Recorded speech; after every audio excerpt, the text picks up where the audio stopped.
Eu nasci e cresci numa aldeia da Itália chamada Saracena. Depois da morte de meu pai, minha mãe se mudou para o Brasil.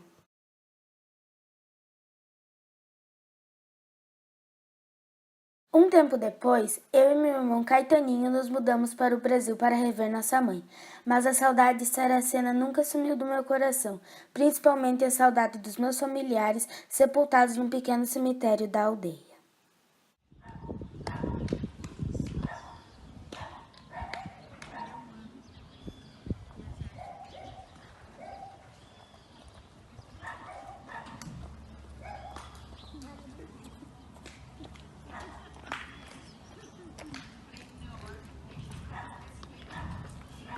Oi, Fortunato. O que você está fazendo? Eu tô escrevendo um livro. Ah, legal. Quantos capítulos vai ter? Não sei ainda. Tchau. Então a gente espera lá em casa, tá? Tá. Tchim, que tá bem. Tchau. A cidade de São Paulo, em 1900, era um animado centro de comércio e indústria em crescente desenvolvimento. Dessa população, grande parte eram imigrantes vindos de várias regiões da Europa, na esperança de conquistar uma vida melhor na América. Rua de sobe e desce começava bem embaixo na confluência das ruas Glória e Lava-Pés, ia indo, cada vez mais empinada, até acabar morrendo lá pelos lados altos do Morro Vermelho. Essa era a minha América, a Rua da Liberdade, onde se concentrava uma pequena população da Baixa Itália. A corrente humana acabou formando uma pequena comunidade de compadres e comadres, todos companheiros da mesma aventura da imigração. Não liguem para minha mãe, eu acho que ela é um pouco exagerada, mas tudo bem. Domingo era dia de missa e lá íamos nós, a família toda, subindo a pé a Rua da Glória, para economizar dinheiro do bonde, até chegar à igreja de São Gonçalo.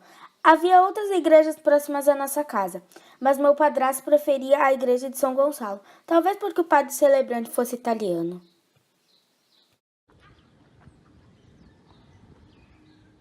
O domingo também tinha outro ritual além da missa, era a macarronada.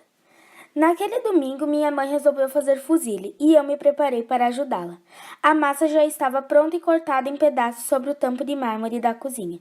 Minha mãe amassava bem com as mãos cada pedaço, esticava e transformava em tiracinas. E eu, com o auxílio de um ferrinho que parecia uma agulha de tricô, fazia fios de macarrão com um furo no meio, por onde ia circular o molho vermelho dos tomates.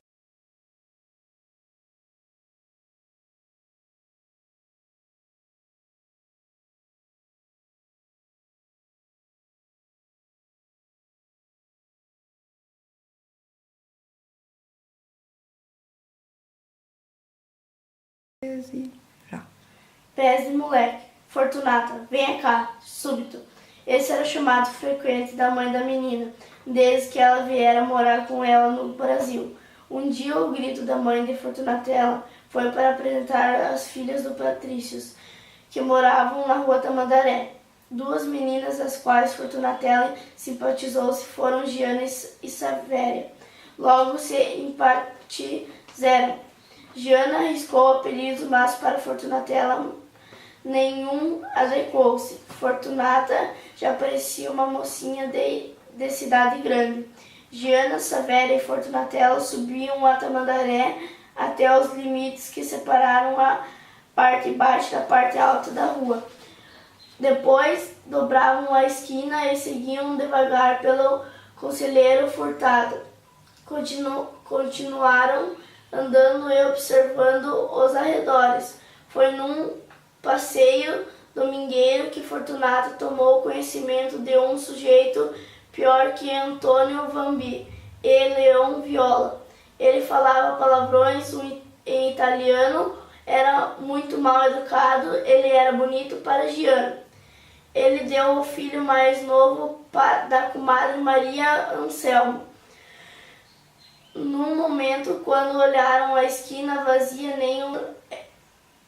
Fortunatella apresentava ao menino o Augustinho. Nessa hora que apresentou-se, lembrou-se de um doce, o pé de moleque.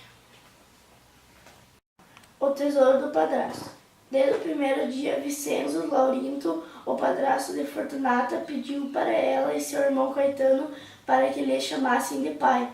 Todos gostavam de Vicenzo. Seu sonho era ser importador de mercadorias da Europa. Ele nunca enganava ninguém. Ele era esperto e inteligente, com muita sabedoria natural e instintiva. Sabia manejar dinheiro, etc. Sentar-se à mesa, separava nota por nota, moeda por moeda, distribuindo as quantias necessárias para os gastos e guardando as economias num cofre de ferro, que ele chamava de meu tesouro. O padrasto queria que Fortunata separava todas as notas numa semana de férias, e ainda de acordo com o valor, e também ter de somar tudo. Se tivesse trocadinho, ficaria com Fortunata. O dinheiro era brasileiro e era algo diferente para a menina. Aquilo era o tesourinho. Ele falava para a menina sua vida trágica de imigração. Ela descobriu que daí em diante seria muito fácil chamar Vicenzo de pai. As noites da rua Tamandaré eram sem rádio e televisão. Os menores participavam das noitadas, mas no seu espaço próprio. Giana, Silvéria e Fortunata chegaram na idade que se sentiam mocinhas. Elas passavam horas observando os mais velhos e contando novidades e mexericando sobre os mais novos. Um soldado chamado Pedrinho fazia suspirar todas as meninas da Tamandaré. Ele era admirado pelas meninas, lá todos o conheciam. Numa noite gélida, Fortunata acordou e escutou gritos. Houve uma baixa no corpo dos guardas urbanos de São Paulo e outra baixa no sonho das meninas do quarteirão. O soldado Pedrinho fora devolvido sua acolhedora e quente cidade do interior e nunca mais voltara para fazer a ronda na Tamandaré.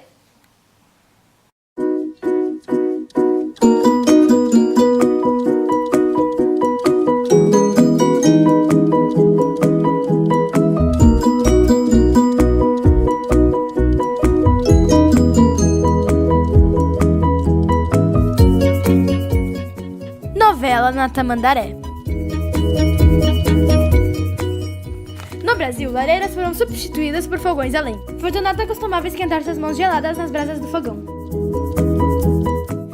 Quando era inverno, todos se dirigiam até a casa de Giuseppina para prestigiar a leitura do Francesco Bloise, que não era apenas um bom leitor, mas também um bom alfaiate.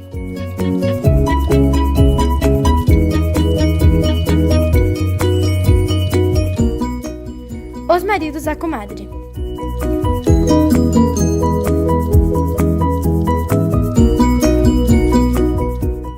A comadre Maria Anselmo foi na casa de Fortunata para desabafar com Giuseppina. A menina, enquanto limpava, escutava a conversa. Logo que a comadre Maria Anselmo foi embora, Fortunata resolveu perguntar para a mãe um pouco sobre a vida daquela mulher. Entre uma de tantas histórias, sabe-se que a comadre veio viúva da Itália.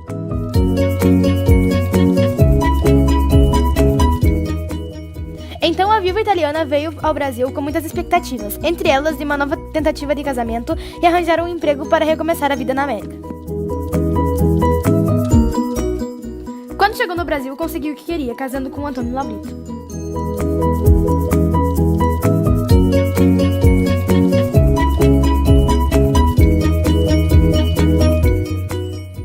Antônio Laurito era um homem de muito futuro e tinha uma criação de porcos. Com o tempo, a criação foi aumentando, então teve que abrir um açougue em São Paulo.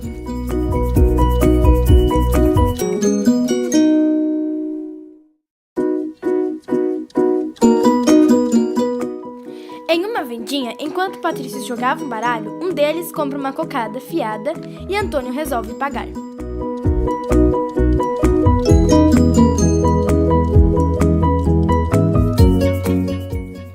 Então, ele foi simplesmente esfaqueado pelo devedor. Depois de um ano de luto, Maria Anselmo resolveu casar-se novamente com Caetano Laurito, irmão do defunto Antônio.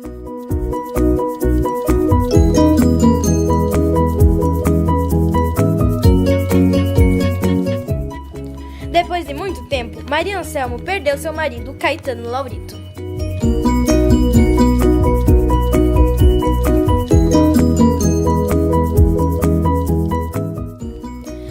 Socorro Assombração. Todos gostavam muito do campinho. Era propriedade de todo mundo, principalmente dos meninos. Se a comadre Maria Anselmo estava procurando Agostinho, é só procurar lá fora uma pipa voando no céu. Uma das amigas de Fortunata, virando a esquina, avistou uma fumaça branca. Era um fantasma. Outras crianças também viram e o boato se espalhou.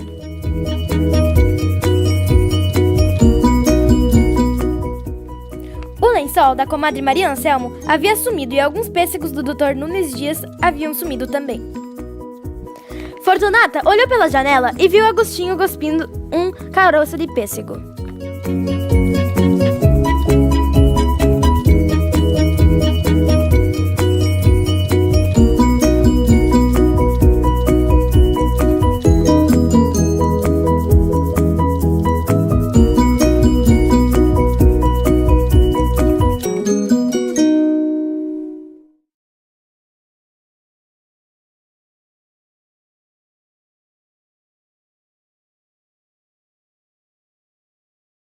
A menina que descobriu o Brasil. As uvas da cartilha. Fortunata viu seu irmão Domenico já com 7 anos seguindo para a escola primária, pela primeira vez. Fortunata sentiu um aperto no coração e na mesma hora lembrou de Caetaninho, quando ela ia esperá-lo na porta da escola em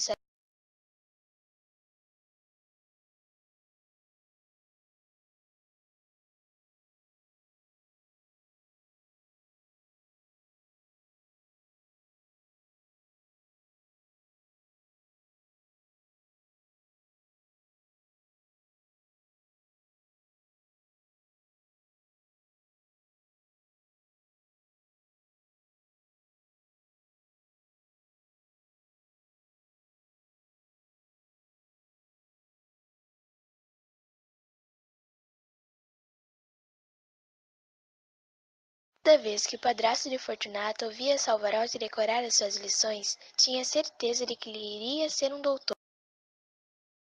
Fortunata foi falar com a sua mãe, pois queria ir para a escola como o Domenico, mas sua mãe não deixou e falou que trabalho de mulher é cuidar.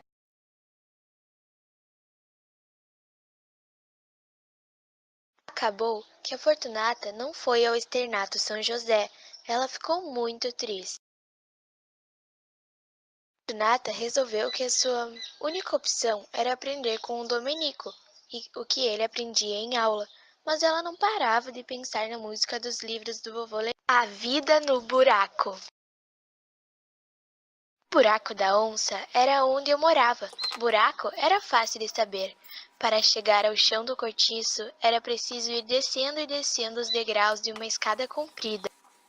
Ah, e o significado de onça talvez fossem aqueles moradores que eram pobres, brancos, imigrantes e negros miseráveis. Naquele buraco da onça, o que mais me chamava a atenção era uma índia brasilina, que eu não fazia a menor ideia de quantos anos ela tinha. 30? 50? Será que é 100? Eu descobri pelo meu padrasto que a história dessa índia era muito confusa. Ela foi encaminhada para padres missionários no Brasil, e eles a catequizaram e batizaram ela com o nome da terra de que seu povo tinha sido dono antes do descobrimento desta parte da América, Brasil. O último capítulo. O compadre teve uma gripe forte e não pôde comparecer ao término das aventuras dos heróis de Carlos Magno.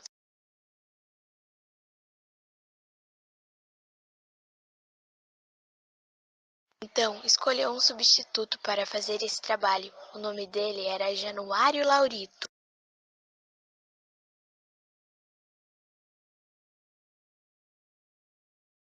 Januário Laurito estava falando enquanto o público estava admirado com aquela voz tão diferente do compadre. E então, do nada, surgiu um brilho na sala das mulheres, no qual era uma princesa, jovem, que era muito bonita. Ela era a princesa Pagã. O inverno era muito frio em São Paulo. Ali dentro de nossa casa havia calor e luz. O Januário respingava gotas de vinho feito sangue.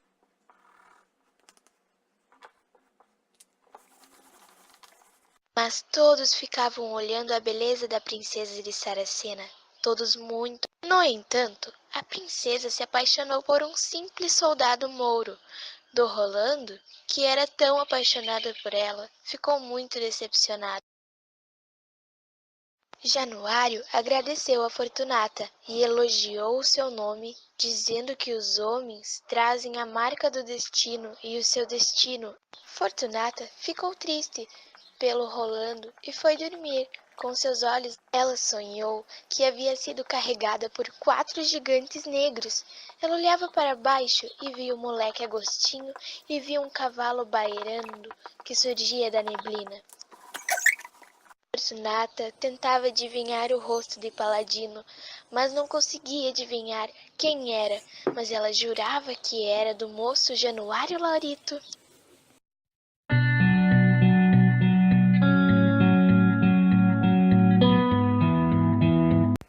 A menina que descobriu o Brasil, capítulos das medalhas do herói, adeus fortuna até céus e infernos. O tempo ia passando e Fortunata ia se acostumando com a nova terra, os novos amigos e a nova família. Família que logo logo ia aumentar. Fortunata. Olá, mãe. Onde está Caetaninho? Não sei, deve estar brincando por aí. Ah, tá. Queria lhe comunicar a vocês dois que assim, daqui a alguns meses vocês terão mais um irmãozinho brasileiro. Boa notícia! Que bom. Agora terminarei meus afazeres ali na cozinha. Com licença. Até mais tarde. Até. Fortunata, Fortunata. Me passa o jornal, Fortunata. Claro. Obrigada. Por que está tão triste assim? Ai, Salvatore. Por que o Domenico fica gritando guerra? Nem de bola. É coisa de piazada. Nem guerra é de verdade. Quer água? Sim, adoraria. Guerra no Morro do Piolho. Viu? De novo. E onde é esse tal Morro do Piolho? Você sabe a Rua Espírita? Sim, sei. No bairro Cambuci. Então, é lá que fica o Morro do Piolho, um cucuruto de terra, acima do telhado das casas baixas. Por isso se chama Morro do Piolho, um pedacinho de terra? Sim, bem pequenininho. Eu também irei lutar, guerrear, vamos dizer assim. Será o grupo de Ferrúcio e Agostinho, ficarei do lado de Agostinho. Pois saiba que ninguém sai dessa casa sem a ordem, senão conto pra mamãe. Não faça isso! É muito humilhante.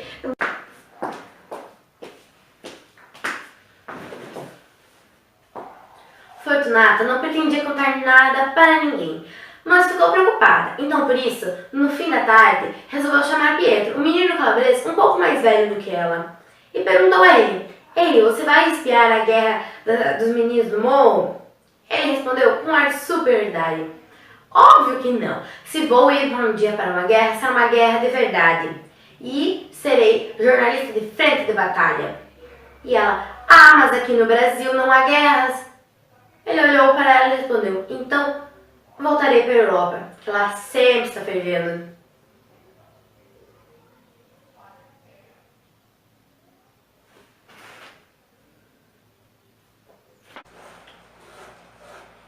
A guerra não demorara para estourar. Acabaram acontecendo no dia seguinte, enquanto os pais estariam trabalhando, enquanto as mães estariam preparando o jantar e não teriam tempo e nem conseguiriam correr atrás das crianças.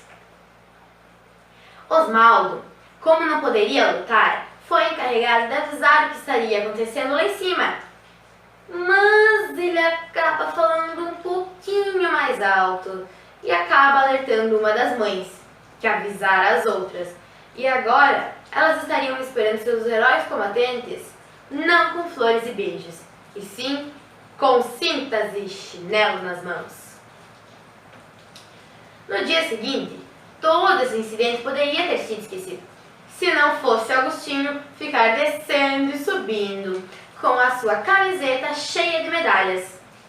Bem, medalhas... na realidade não, eram tampinhas de garrafas presa à sua camisa e ficava gritando: honra ao mérito de quem sobreviveu aos ataques do general Ferrúcio e ainda mais quem sobreviveu aos ataques da generala Maria Anselmo. Ela receberam uma carta de seu tio, com palavras tão lindas e tão belas, de conforto e compreensão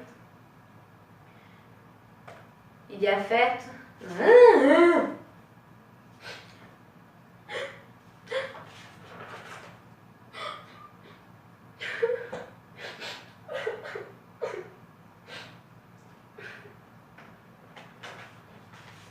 Dia seguinte, Fortunata foi falar com sua mãe. Sua mãe, sobre o sonho, deixe, foi o feijão que fermentou. Fortunata, bem educada, obedeceu sua mãe. Não falou mais sobre vovô e sobre aquele sonho, aquela visão que ela teve. Semanas se passaram e ela acaba recebendo uma carta de seu tio, com palavras tão bonitas e tão belas, de afeto, compreensão. Falava que seu avô teria morrido. Ela viu que então, antes de seu avô morrer, ele não ia conseguir morrer em paz se não tivesse se despedido dela. Então, foram falar com ela por um sonho. Ela ficou triste quando estava lendo aquela carta em voz alta para sua mãe, e sua mãe também ficou triste. Mas ela ficara mais triste ainda porque suas memórias de Saracena estavam sendo esquecidas e também agora não teria mais aquela árvore forte em Saracena. Ela ficara tão triste e percebera que quase todas as suas memórias daquela menina de Saracena, pequena e fofinha, estavam sendo esquecidas.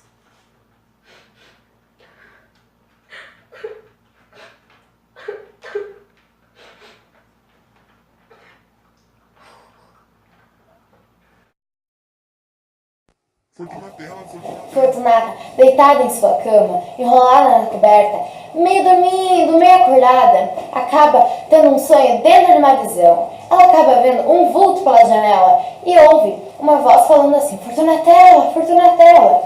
Ela levantou meio assustada, meio tremendo, porque sabia que ninguém no Brasil, ao não ser Caetaninho, a chamava assim. Então percebeu que poderia ser vovô Vicente. Sua felicidade ficou a mil. As palavras de minha mãe vieram à minha cabeça à noite. Que horas que devem ser? Que barulheira!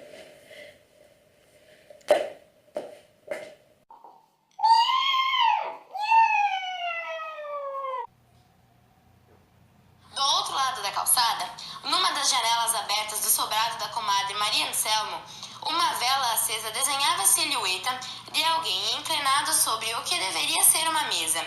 Quem era aquele vulto que, com a cumplicidade do silêncio e da solidão da noite, iluminava frouxamente as trevas da casa? Tentei firmar meus olhos.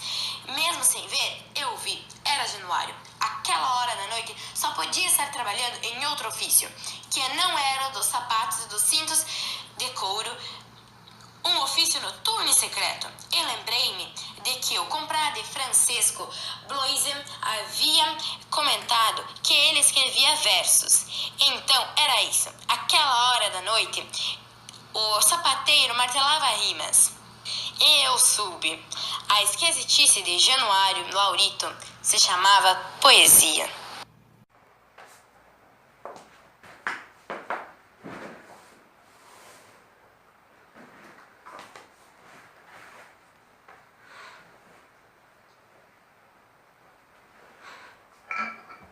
O café ainda está bom. Naquele dia, Januário preferiu contar um episódio mais triste da Divina Comédia, quando Dante e Virgílio atravessam o inferno. Lá eles acabam encontrando avarentos, ladrões, assassinos, covardes e também uma bela moça que foi infeliz na vida toda. Aquela moça teria se casado com um homem feio, desengonçado e coxo. Este homem tinha um irmão e aquele irmão era belo e lindo. Obviamente, a moça acabou se apaixonando pelo cunhado, mas quando o marido descobriu, matou os dois e mandou-os diretamente para o inferno. Naquele momento, a Assembleia ficou dividida em dois partidos. O partido que achava que ela teria culpa e o que não achava que ela tinha culpa. A mãe de Fortunata, é claro, que disse que ela tinha culpa, porque casamento era casamento e ela teria cometido um pecado mortal. Então, Fortunata não quis dizer nada na frente da mãe e nem alto, porque se a mãe ouvisse, mandaria ela diretamente para o inferno, mesmo viva. Mas ela achava que ela não tinha culpa. Quando chegou ao fim, Januário contara que Dante, quando foi para as portas do paraíso, foram acompanhado por uma bela moça, parecida com aquela, só que graças a Deus não havia cometido nenhum pecado em sua vida. Depois daquele conto, Januário parou a leitura e Fortunata foi pegar um pouco de água para ele, a Salvadora. Um dia, quando Fortunato foi falar com Januário fala que ele estava preocupado porque todo mundo achava ele louco, ele também se achava louco. Fortunata disse: não, você não é louco, todo mundo acha que você é porque você sabe coisas que eles não sabem. Januário ficou meio em silêncio, não resolveu falar muita coisa.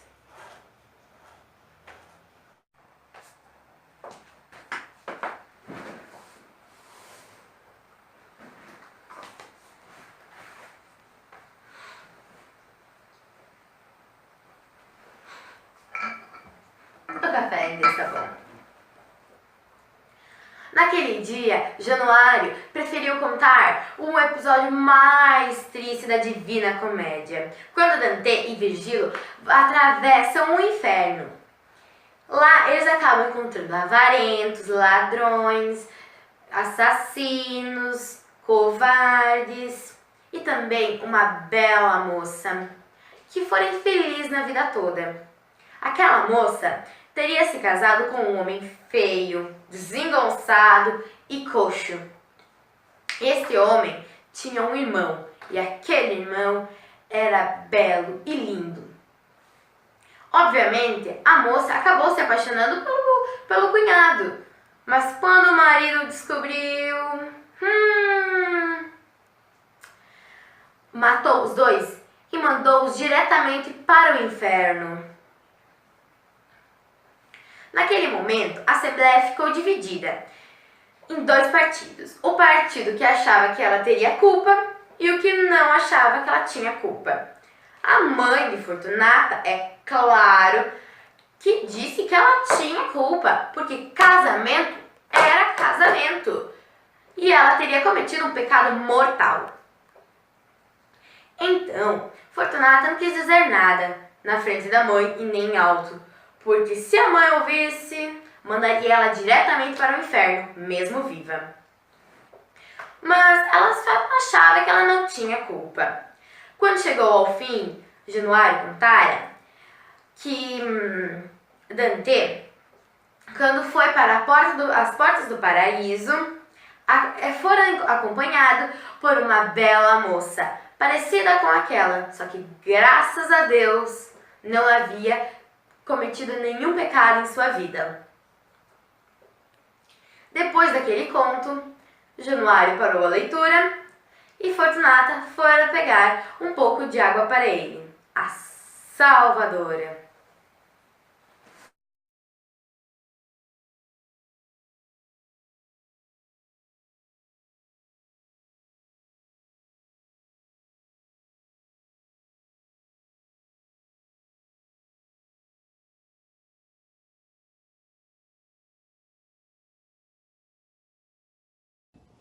O capítulo Folhas ao Vento conta sobre a família de Fortunatella que cresceu muito e tiveram que se mudar.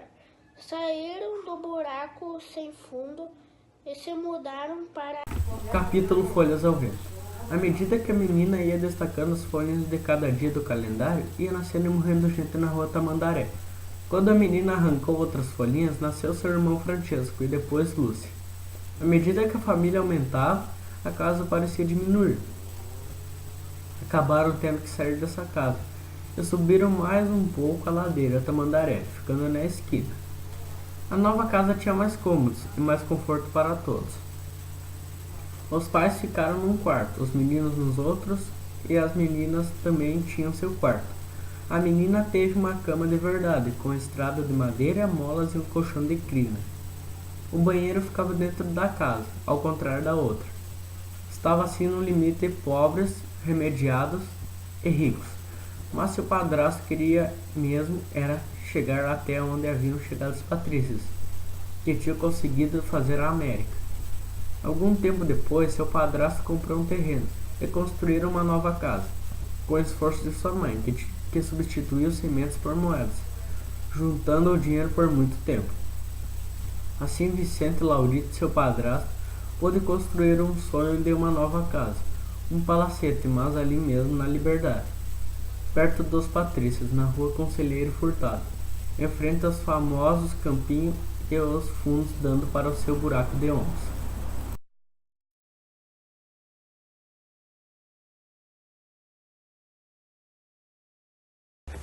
O capítulo Revolução na Cozinha conta sobre uma menina baiana que veio para o Brasil, em São Paulo, com sua madrasta.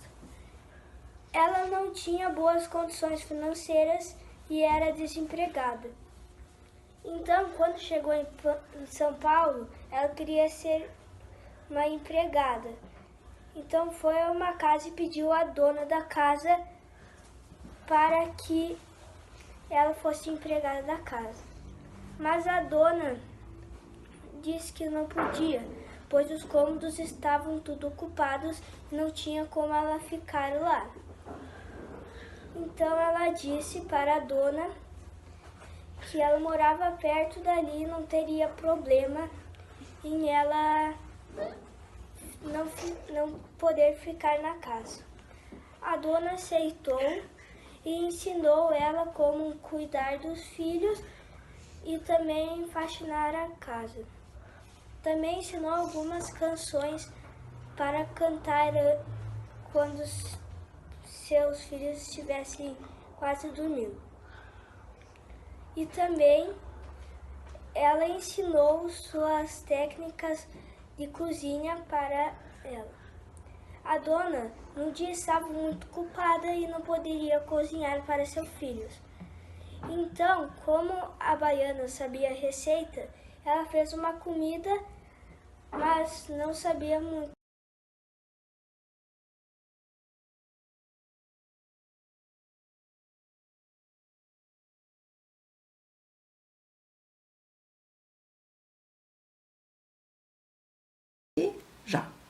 A menina que descobriu o Brasil, o Engenho Moreno.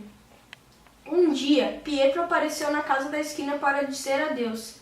Vou voltar para a Itália, Fortunata. Meu lugar é lá. Vou arranjar emprego num grande jornal italiano e vou ser correspondente de guerra. Para seu desgosto, aquela não foi a única despedida daquele ano fatídico de 1909. Ela teve a tristeza de perder seu irmãozinho Nicolau. Era um anjinho muito moreno de cabelos pretos e uma franjinha marota sobre a testa. Os primeiros tempos, depois daquela noite trágica, foram muito difíceis e pareciam não passar nunca. Fortunata vivia chorando escondida pelos campos. As crianças menores tinham dificuldade para dormir à noite. E sua mãe, de luto fechado, caiu numa prostração. Vincenzo Laurito não conseguia consolar-se. E embora se fizesse de forte, trabalhando duramente que nunca, sem permitir que algum momento vago desse entrada a tristes pensamentos. Fortunata não precisava ir até o cemitério para reencontrar seu irmãozinho. Via-o toda parte da casa sempre agarrado em sua saia. Via-o principalmente dentro de um retrato. em que ele aparecia com um terninho escuro, uma cara muito engraçada, um sorriso gaiato e um olhar de quem estava avisando debaixo da franjinha. Eu sou muito vivo. O elo de ouro. O anúncio de Pepina fulminou Fortunata. Essa semana vem aqui um moço pedir sua mão em casamento. Fortunata mal conhecia Luigi, o ajudante de seu padrasto, e sua primeira reação foi recusar. Eu não quero me casar. Os olhos de Pepina a fuzilaram e ela atirou na cara de Fortunata razões que considerava inquestionáveis, como sua idade e se ela queria ficar uma solteirona desamparada. Vicente Laurito acrescentou: é um belo rapaz, trabalhador, honesto, muito esforçado e ele gosta de você. Desde que seu irmãozinho Nicolau havia morrido, Fortunata se sentia muito sozinha e acabou reconhecendo que seus pais estavam pensando em seu bem. Foi assim que, de uma hora para outra, Fortunata se viu noiva de Luigi. Luigi parecia não perceber a indiferença de Fortunata. O que ela queria mesmo é que ele desistisse dela, já que ela continuava sem coragem de contrariar seus pais. Só que o amor de Luigi por Fortunata era cego, porque sabia o que ele queria ver.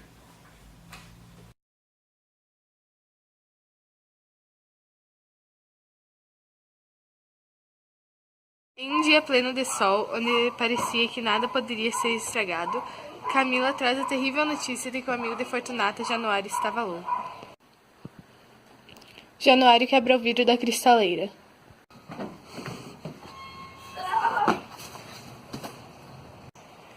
Januário gostava de Fortunatella secretamente e não admitia que a moça não se casaria com ele. Januário acaba sendo mandado para o hospício. Passa-se um tempo e Luigi vem à casa de Fortunata, como se nada tivesse acontecido. Lhe dá um colar de pérolas e então começa a falar mal de Januário. Fortunata enlouquece e joga da janela seu colar de pérolas, juntamente com o anel de noivado, que foi um presente de seu agora ex-noivo.